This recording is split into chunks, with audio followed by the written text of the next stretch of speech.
Hello hi అండి, అందరూ ఎలా ఉన్నారు? Welcome to Gautam vlogs. ఇంకా ఈరోజు అయితే మా అపార్ట్మెంట్ వినాయకుడికి ఉండ్రాళ్ళ పూజ చేసామండి. అందరూ తలకో ఎవరికి చేయగలిగినన్ని తెచ్చుకున్నారు కుడుములు. ఇవి కుడుములు అంటున్నాము మేము, మా గోదావరి జిల్లాలో వాళ్ళు, ఇక్కడ వాళ్ళు ఉండ్రాళ్ళు అంటున్నారు.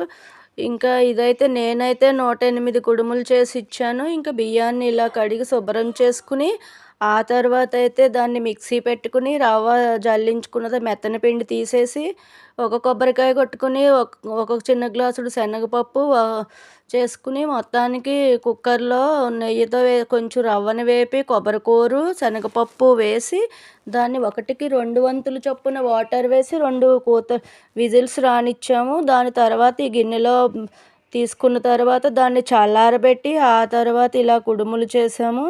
కుడుములు అయితే ఇలా వచ్చినాయి. ప్రసాదాని కింద అయితే ఇచ్చేసాము. దగ్గర దగ్గర 1200 1300 వరకు వచ్చినాయి. పూజ అయితే చేసేసాము.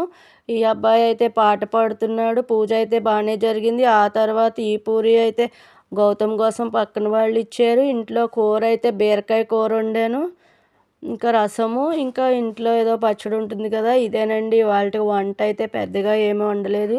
ఈ ఇత్తడి గిన్నెలో రైస్ వండుతుంటే భలే బాగుంటుందండి. వేడి చల్లారిపోకుండా తొందరగా ఉడికిపోతుంది, బాగుంటుంది ఇత్తడి గిన్నెలో అన్నము. ఇంకా ఇదైతే ఈవెంట్ అంటండి, లాంగ్వేజ్ ఈవెంట్ అని సమన్వితకు జరిగింది స్కూల్లోను. ఇంకా బాయ్ అండి, ఉంటా.